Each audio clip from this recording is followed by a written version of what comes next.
অন্তর্বর্তীকালীন সরকারের প্রধান উপদেষ্টা ডক্টর মোহাম্মদ ইউনূস তার পদত্যাগ নিয়ে সারা দেশ সয়লাব। কোনো রকম কারণ ছাড়া এবং কোনো রকম উপলক্ষ ছাড়া হঠাৎ করে তিনি ঘোষণা দিলেন যে তিনি পদত্যাগ করবেন এবং সরাসরি নিজে না বলে তার অনুগত যে ছাত্রনেতা যারা রয়েছেন, যারা এখন একটি রাজনৈতিক দলের নেতৃত্বে আছেন, সেই দলের প্রধান জনাব নাহিদ ইসলাম, তো তিনি মূলত যখন ডক্টর মোহাম্মদ ইউনূস সাহেবের সঙ্গে দেখা করেন, সেই সময়কে কেন্দ্র করে দু তিনটি বিষয় সামনে চলে আসে। প্রথম বিষয় হলো তিনি পদত্যাগের কথা ভাবছেন, আর দ্বিতীয় বিষয় হলো যে তিনি জনাব নাহিদের মাধ্যমে এনসিপির যে সকল নেতা রয়েছেন, কর্মী রয়েছেন, তাদের প্রতি সতর্কবার্তা জারি করেছেন যে যদি তারা সংযত না হয় তাহলে তিনি পদত্যাগ করবেন। মূল ব্যাপারটা হলো যে হঠাৎ করে এই বিষয়গুলো কেন এলো? এর কারণ হলো, যদি আমরা সেই জুলাই আগস্ট বিপ্লবের পর থেকে আজ অবধি তাদের বিভিন্ন কর্ম এবং কাণ্ডকে বিশ্লেষণ করি, তাহলে দেখব যে নিকট অতীতে all on a sudden Awami লীগের নিষিদ্ধের দাবিতে যমুনা ঘেরাও এবং সেটি আদায় করে নেওয়া ছাড়া সাম্প্রতিক সময়ে তাদের বিরুদ্ধে যে সকল অভাব অভিযোগ ছিল সেগুলো ক্রমান্বয়ে কিন্তু কম ছিল। এমনিতে তাদের আকর্ষণ অনেক কমে গেছে। আগে যেভাবে তারা কথায় কথায় বলতেন, এই রাজুতি আয়, ঠিক সেভাবে এখন আর লোকজন তাদের কথায় সাড়া দিচ্ছে না। আগে অনায়াসে তারা যেভাবে থানাতে, পুলিশে, অফিস আদালতে গিয়ে সমন্বয়ক পরিচয় দিয়ে তাদের অভীষ্ট যে লক্ষ্য, সে লক্ষ্য অর্জন করতে পারতেন, সেটা ঘুষ হোক, দুর্নীতি হোক, বদলি হোক, নিয়োগ হোক, মব হোক, সেই কাজগুলো অতি সম্প্রতি তারা পারছেন না। এখানে স্থান ভেদে তাদের এই ক্ষমতাগুলো জামাতের হাতে চলে গেছে, শিবিরের হাতে চলে গেছে, ছাত্র দলের হাতে চলে গেছে। আওয়ামী লীগের হাতে কিছু নেই, সবটাই বিএনপি এবং জামাত নিয়ন্ত্রিত। পুরো যে আমাদের যে সামাজিক যে প্রেশার গ্রুপ রয়েছে, যারা চাঁদাবাজি, দখলবাজি, স্থানীয় আনঅফিসিয়াল বিচারবাজি থেকে শুরু করে যা কিছু রয়েছে, মববাজি, এগুলোর সঙ্গে জড়িত, যা কিনা এই জুলাই আগস্ট বিপ্লবের পরে পুরোটাই সমন্বয়করা করতেন, সেটি এখন 5% তাদের হাতে নেই। এখন হঠাৎ করে আওয়ামী লীগ নিষিদ্ধের যে বিষয়টি কেন এলো, কিভাবে এলো এবং এই কাজটি কেন করা হলো, এটা আমরা স্পষ্ট বুঝতে পারছি না। তবে অবস্থা দৃষ্টি যেটা মনে হলো যে এনসিপি অর্থাৎ জাতীয় নাগরিক পার্টি, তারা যে কোনো একটা জনপ্রিয় বিষয়কে সামনে এনে একটি ঐক্যমত্য করার চেষ্টা করছিল। দ্বিতীয়ত তাদের ক্ষমতা দেখানোরও একটা সুযোগ তাদের দরকার ছিল।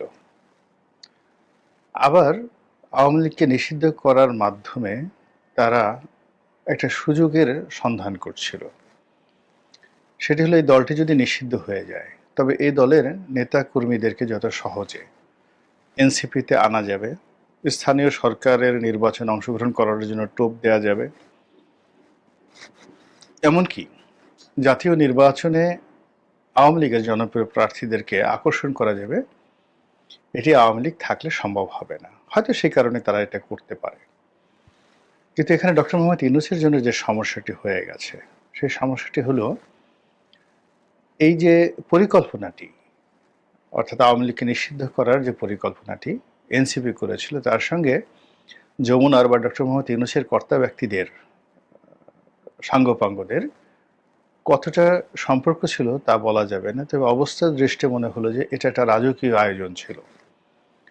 তারা অর্থাৎ ছাত্ররা জনতাদেরকে নিয়ে, পার্টির এনসিপি যারা লোকজন রয়েছেন, নেতাকর্মীদেরকে নিয়ে তারা যমুনা ঘেরাও করে এবং সেখানে যে রাজকীয় সুযোগ সুবিধা তাদেরকে দেওয়া হয়, এটি বাংলাদেশ তো বটেই, ভারত পাকিস্তানের সাম্প্রতিক সময় এরকম অবস্থা দেখা যায়নি যে প্রধানমন্ত্রীর বাসভবন ঘেরাও করা হয়েছে এবং ঘেরাওকারীদেরকে ছায়া দেওয়া হচ্ছে, পানি দেওয়া হচ্ছে, আরও অনেক কিছু, এবং তাদের দাবি দেওয়া পূর্ণ করা হচ্ছে এবং তাদেরকে খুব তোয়াজ এবং তদবির করা হচ্ছে। অনেককে বাতাস করার জন্য আবার লোকও আনা হচ্ছে। যা হোক, দাবি তো মানা হয়ে গেল, কিন্তু এরপরে যে ঘটনাটা ঘটলো সেটি হলো বিএনপি নেতা জনাব ইশরাক, তিনি তার দাবি নিয়ে যমুনা ঘেরাও করলেন। যমুনা ঘেরাওয়ের আগে তিনি ইতিপূর্বে যাকে বলা হয় দক্ষিণ সিটি কর্পোরেশনের যে হেডকোয়ার্টার নগর ভবন, সেটাতে অব্যাহতভাবে ঘেরাও কর্মসূচি চালাচ্ছিলেন। বিষয়টি যখন কোর্ট পর্যন্ত গড়ায়, হাইকোর্ট পর্যন্ত গড়ায়, তখন হাইকোর্টের উপর চাপ সৃষ্টি করার জন্য তিনি একই সঙ্গে যমুনা এবং মৎস্য ভবনের সামনে বিরাট সমাবেশের আয়োজন করেন, যা কিনা পুরো সরকারি কার্যক্রমকে স্তব্ধ করে দেয়, কোর্ট কাছারি কার্যক্রমকে স্তব্ধ করে দেয়, এবং যমুনাতে যারা ছিলেন তারা নির্বাক এবং হতভম্ব হয়ে যায়। পুরো শহর বিএনপির দখলে চলে যায়।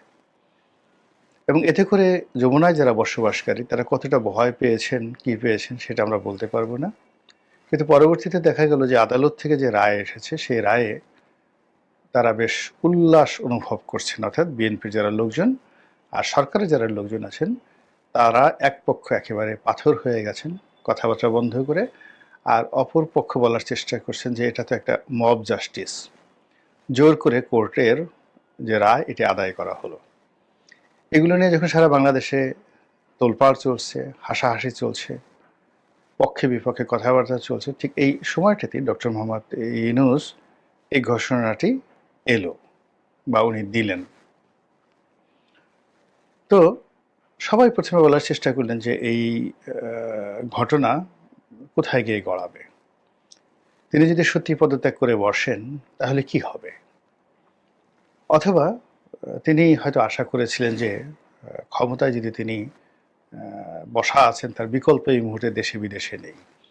এবং আমাদের দেশের ক্ষমতার একটা রসায়ন হলো যে চেয়ারে যখন কোনো ব্যক্তি বসেন, সেটা ইউনিয়ন পরিষদের মেম্বার হন কিংবা প্রধানমন্ত্রী হন, সবার মধ্যে একটা আত্মবিশ্বাস জন্ম নেয়, প্রবল আত্মবিশ্বাস যে আমাদেরকে ছাড়া এই চেয়ার কার্যকর হবে না, আমার কোনো বিকল্প নেই। এটা একটা প্রাকৃতিক। ফলে যে লঙ্কায় যায় কেন জানি সে রাবণ হয়ে যায়। শেখ হাসিনা যখন ক্ষমতায় ছিলেন বারবার তিনি বলেছেন যে আমার বিকল্পকে দেখান, কে এই দেশ চালাবে। আবার এখন ডক্টর মোহাম্মদ ইউনূস বসে আছেন, তার মনেও একই চিন্তা যে আমার যে বিশ্ব মানবতা রয়েছে, বৈশ্বিক যোগাযোগ রয়েছে, বুদ্ধিমত্তা রয়েছে, জনপ্রিয়তা রয়েছে, তো আমার সমপর্যায়ের লোক তো বাংলাদেশে দ্বিতীয়টি নেই। আমি যদি এই বিপদের দিনে এই চেয়ারে না থাকি তাহলে তো পুরো দেশ মুখ থুবড়ে পড়বে, কাজেই আমি এরকম একটা ঘোষণা দিলে সবাই আমার কাছে এসে হুমড়ি খেয়ে পড়বে। তো বাস্তবে আসলে এরকম হুমড়ি খেয়ে কেউ পড়েনি। হ্যাঁ, পড়েছেন কেউ কেউ, সেটা হলো তার একান্ত আপনজন এবং গত কয়েক মাসে যারা ডক্টর মোহাম্মদ ইউনূসকে কেন্দ্র করে পদ পেয়েছেন, পদবি পেয়েছেন, টাকা পেয়েছেন, বাড়ি গাড়ি সব কিছু পেয়েছেন, তারা অনেকেই কান্নাকাটি করেছেন। কেউ যেতে পেরেছেন যমুনাতে, কেউ যেতে পারেননি, কিন্তু কান্নাকাটি করেছেন। এবং আমরা সামাজিক মাধ্যমে তাদের সেই বিষয়গুলো দেখতে পাই। আর অন্যদিকে কিছু লোক আছেন যারা জানেন যে ডক্টর মোহাম্মদ ইউনূস যদি না থাকেন তাহলে তাদের পিঠের চামড়া থাকবে না। আওয়ামী লীগের নেতাকর্মীদেরকে যেভাবে অপদস্থ করা হয়েছে, তাদের বিরুদ্ধে যেভাবে মামলা দেওয়া হয়েছে, তার চেয়ে বহু বহু গুণ বেশি নির্মমতা নিয়ে, নৃশংসতা নিয়ে তাদের উপর আক্রমণ চালানো হবে, এবং সেক্ষেত্রে বিচারে যাওয়া, জেলে যাওয়া অনেক একটা স্বপ্নের বিষয় হবে, সোনার পাথর বাটির মতো হবে। বেশিরভাগ ক্ষেত্রে গণপিটুনিতে অনেকের প্রাণবায়ু বের হয়ে যাওয়ার সম্ভাবনা রয়েছে, এবং এই ধরনের সম্ভাবনা যাদের রয়েছে তারা রীতিমতো কান্নাকাটি শুরু করেছেন, এবং তারা ডক্টর মোহাম্মদ ইউনূসের জন্য একেবারে জীবন প্রাণ দিয়ে দেওয়ার জন্য চেষ্টা করছেন আর কি। তো এই যে একটা অবস্থা চলছে, সেই অবস্থার প্রেক্ষিতে এখন ডক্টর মোহাম্মদ ইউনূস যে কথা বলে ফেলেছেন বা যে ইচ্ছা প্রকাশ করেছেন, সেটি নিয়ে কিন্তু প্রকৃতি নিদারুণ খেলা শুরু করেছে। অর্থাৎ তিনি যেভাবে আশা করেছিলেন সেভাবে কিন্তু ঘটনাটা ঘটেনি। বেশিরভাগ মানুষ তার এই বক্তব্যে খুশি। বেশিরভাগ মানুষ বলছে চলে যান। বাংলাদেশের সবচেয়ে বড় দল, যারা আগামীতে ক্ষমতা আসবে বলে দেশের সব মানুষই বিশ্বাস করে, তাদের কর্তা ব্যক্তিরা বলার চেষ্টা করেছেন যে আমরা তো আপনার পদত্যাগ চাইনি, তো আপনি যখন যেতে চাচ্ছেন চলে যান, আমাদের বিকল্প আছে, এদেশে মানুষের অভাব নেই। এরকম একটি কথা বিএনপির নেতাদের পক্ষ থেকে আসবে, এটা ছিল একেবারে আনএক্সপেক্টেড। ফলে কি হলো, ডক্টর মোহাম্মদ ইউনূস এবং তাদের যারা লোকজন, তাদের অন্তর ভেঙে চুরমার হয়ে গেছে, হৃদয় গুঁড়ো গুঁড়ো হয়ে গেছে এবং চারিদিকে শুনশান নীরবতা দেখা যাচ্ছে। এবং এই ঘটনাগুলো যখন আমি বললাম যে পলিটিক্যাল, এই যে একটা ঘটনা টারমাইল ইশরাককে কেন্দ্র করে, এটার সাথে যুগপৎ সামন্তরাল আরেকটি ঘটনা ঘটেছে ক্যান্টনমেন্টে। সেখানে সেনাপ্রধান জেনারেল ওয়াকরুজ্জামান তিনি তার সহকর্মীদেরকে নিয়ে একান্ত সেনাবাহিনীর একটি বৈঠক করেছেন, অভ্যন্তরীণ একটি বৈঠক করেছেন। এবং সে বৈঠক থেকে যে সকল তথ্য এসেছে, কথাবার্তা এসেছে, এতে স্পষ্টতই ডক্টর মোহাম্মদ ইউনূসের জন্য বিব্রতকর অনেক পরিস্থিতি তৈরি হয়েছে। তিনি ঠিক সপ্তাহখানেক আগে যতটা দৃঢ়তার সঙ্গে চট্টগ্রাম বন্দরকে বিদেশিদের হাতে তুলে দেওয়ার ব্যাপারে দৃঢ়তা দেখিয়েছেন, সাহস দেখিয়েছেন, আত্মবিশ্বাস দেখিয়েছেন, এবং একইভাবে তিনি এবং তার যে নিরাপত্তা উপদেষ্টা, জাতীয় নিরাপত্তা উপদেষ্টা জনাব খলিলুর রহমান, বাংলাদেশে একটি করিডোর দেওয়ার ব্যাপারে যতটা আত্মবিশ্বাস তারা প্রদর্শন করেছেন এবং যেভাবে একরোখা একটি সিদ্ধান্ত নিয়েছেন, এটি সেনাপ্রধানের বক্তব্যের পর একেবারে দুমড়ে মুচড়ে রীতিমতো গলে গেছে। এখানে দুমড়ে মুচড়ে মানে ধরুন একটা স্টিল বা একটা গাড়ি দুমড়ে গেল, মুচড়ে গেল, তারপর সেটার উপর একটা উত্তাপ প্রয়োগ করা হলো, এমন হিট দেওয়া হলো যে সেটি গলে একদম পানির মতো টলটল করে গেল। তো এমনি রাজপথের এই অবস্থা, বিএনপির এই অবস্থা, তার সঙ্গে সঙ্গে আবার ক্যান্টনমেন্ট থেকে স্বয়ং সেনাপ্রধান এবং ঊর্ধ্বতন যে কর্মকর্তা কর্মচারী রয়েছেন এবং যারা সেনা অফিসে রয়েছেন, তাদের যে একটা যুগপৎ সমর্থন সেনাপ্রধানের প্রতি, এই দৃশ্য এসে যখন যমুনাতে আছাড় খেলো বা ধাক্কা দিল বা এই ঢেউ যখন এসে লাগলো, তখন যমুনার যে জল, সে জল ভয়ঙ্কর রূপ লাভ করলো। যমুনার ঘুম হারাম হয়ে গেল এবং যমুনার কারণে বা ক্যান্টনমেন্টের কারণে বা ইশরাকের কারণে বা এনসিপির কারণে, মানে অনেকগুলো মানে এখানে কমপ্লেক্স একসঙ্গে এসে এখানে দানা বাঁধলো যে আপনি কোনটা যে কোন কারণে দায়ী বলা যায় না, কিন্তু ডক্টর মোহাম্মদ ইউনূস বলে ফেললেন যে তিনি আর ক্ষমতা চালাতে চান না। তো সেনাবাহিনী নিয়ে আর অনেক কিছু বলার আছে, হয়তো আলাদা ভিডিওতে বলবো, এখানে আমি ডিটেলস বলবো না। এখানে শুধু আমি যে কথাটি বলতে চাই যে সারা বাংলাদেশ আজ থেকে 9 মাস আগে যাকে মাথায় করে নেচেছে, যার মুখের দিকে তাকালে আমাদের আনন্দ হতো, পুলক হতো, যার কথা শোনার জন্য আমরা উদ্গ্রীব থাকতাম, তিনি ইংরেজিতে বলেন বা বাংলায় বলেন, আমরা সবাই সে কথাগুলো মন্ত্রমুগ্ধের মতো শুনতাম, বিশ্বাস করতাম এবং তার কাছে আমাদের তেমন কিছু চাওয়ার ছিল না। তিনি থাকুন, শুধুমাত্র আইন শৃঙ্খলা রক্ষা করুন এবং আমাদের বাংলাদেশের যে চলমান সমস্যাগুলো রয়েছে, অভাব, অভিযোগ, বেকারত্ব, ব্যাংকের সমস্যা, দেউলিয়াপনা, যেগুলো সাবেক সরকারের আমলে হয়েছে, সেগুলো আরও অবনতি হবে, এটা আমরা সবাই জেনে নিয়েছিলাম, বুঝে গিয়েছিলাম। ফলে ডক্টর মোহাম্মদ ইউনূসের প্রতি আমাদের ধৈর্য ছিল অনেক বেশি, সহানুভূতি ছিল অনেক বেশি। কিন্তু সেই জায়গাগুলো তিনি এবং তার লোকেরা এমনভাবে নষ্ট করে ফেলেছেন যে এখন তারা কোনো কথা বললে আমাদের আর বিশ্বাস হয় না, কোনো আশা দেখালে আমরা নির্ভর করতে পারি না। তার যে বিভিন্ন লোকজন তিনি এনেছেন, সেটা সুন্দরী কোঠায় বা কোটায় যাদেরকে এনেছেন, বান্ধবী কোটায় যাদেরকে এনেছেন, অন্যান্য বিভিন্ন কোটায় যাদেরকে তিনি নিয়োগ লাভ দিয়েছেন, এদের কথাও কিন্তু আমরা মনোযোগ সহকারে শুনতাম। কিন্তু এদেরকে দেখলে এখন আমাদের মেজাজ গরম হয়ে যায়, আমাদের গোস্বা এসে যায় শরীরে, অনেকের ঘাম এসে যায় শরীরে এবং খুবই আমাদের মধ্যে একটা বিরক্তি ভাব চলে আসে। মানে আপনাদের শরীরে যাদের অ্যালার্জি আছে, কচু খেলে বা কচুর লতি খেলে শরীর যেভাবে চুলকায়, এভাবে এখন অনেকের কথাবার্তা শুনলে বা তাদের চেহারা সুরত দেখলে, টেলিভিশন দেখলে আমাদের শরীর চুলকাতে থাকে। আমরা অনেকে চ্যানেল পরিবর্তন করে ফেলি, অনেকে টিভি বন্ধ করে ফেলি। তো এই যে একটা অবস্থা, এটা একটা ইঙ্গিত, ডক্টর মোহাম্মদ ইউনূসের জন্য ইঙ্গিত। যখন পৃথিবী আপনাকে ছেড়ে দেয়, তখন এরকম দেখবেন যে পৃথিবীর কোনো মানুষই আপনাকে নিয়ে আকর্ষণ বোধ করে না, এবং আপনি যা কিছুই বলবেন সবকিছু রিভার্স হয়ে যায়। আপনি যে কথাই বলবেন, যে চেষ্টাই করবেন, সেখানে কিনা আপনি অপমানিত, লাঞ্ছিত হবেন। আমি ছোট্ট একটা উদাহরণ দিলেই বুঝতে পারবেন। 2024 সনের যে নির্বাচনে শেখ হাসিনা এলেন, আমি বললাম যে একটা টকশোতে গিয়ে বললাম তৃতীয় মাত্রাতে নির্বাচনের ঠিক 15 দিন পরে যে এই সরকার হয়তো 6 মাসের বেশি টেকবে না, নট মোর দ্যান 6 মান্থ। এরপর যখন তিনি চায়নাতে গেলেন, আমি নিষেধ করলাম যে এই সময়টাতে তার চায়নাতে যাওয়াটা ঠিক হবে না, কিন্তু তিনি চায়নাতে গেলেন।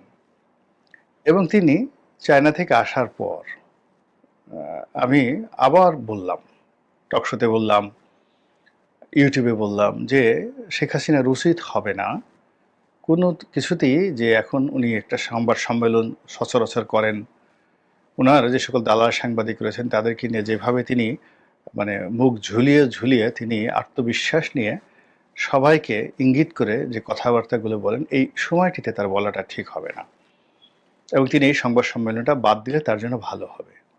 কিন্তু দেখুন, তিনি সেই সংবাদ সম্মেলনটা করলেন এবং সেখান থেকেই বের হয়ে গেল রাজাকারের বাচ্চা, নাতিপুতি। পরের ঘটনাগুলো তো ইতিহাস। এখন দেখুন যে শেখ হাসিনা দুই হাতে বিশ্বকে চালিয়েছেন, এক হাতে রাশিয়া আর এক হাতে আমেরিকা, এক হাতে চীন আর এক হাতে ভারত, কখনো সমস্যা হয়নি। তিনি বিএনপি, জামাত, জাতীয় পার্টি, ওয়ার্কার্স পার্টি, জাসদ, সবাইকে মানে 10 হাতে চালিয়েছেন। তো সেই ক্ষমতা মুহূর্তের মধ্যে একেবারে এই ছাত্র জনতা যারা রয়েছেন, তখন তারা কোটা বিরোধী আন্দোলনের নায়ক ছিলেন, তাদের হাতে এইভাবে পর্যদস্ত হবে, এটা আমরা কেউ কল্পনা করতে পারিনি। কিন্তু যারা নীতি জানেন, নৈতিকতা জানেন, যুক্তি জানেন, লজিক জানেন, এবং যারা বিধাতাতে বিশ্বাস করেন, তারা কিন্তু বুঝতে পেরেছিলেন যে শেখ হাসিনার আয়ু শেষ হয়ে গেছে।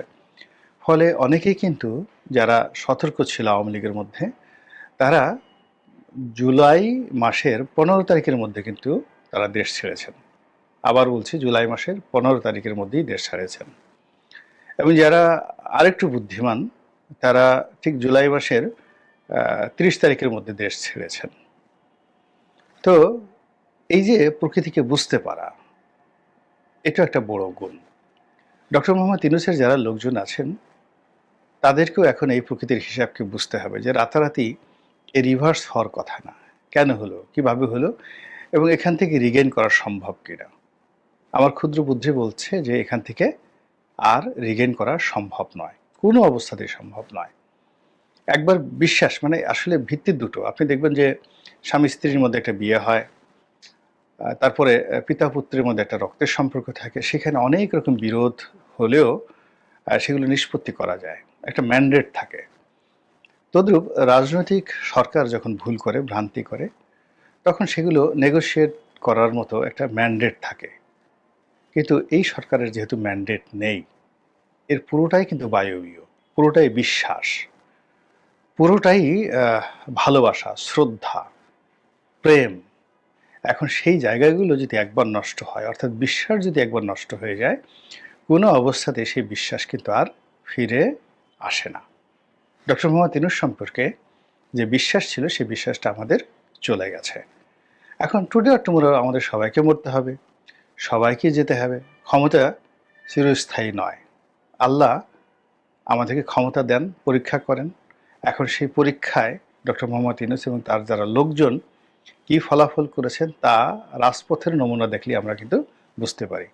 ফলে আমার কাছে মনে হচ্ছে যে তারা যদি নিজেদের সম্মান সম্পর্কে সচেতন হন এবং দ্রুত সিদ্ধান্ত নিতে পারেন, ততই তাদের জন্য কল্যাণকর হবে বলে আমি মনে করছি। তাদের সকলের জন্য আমার শুভকামনা।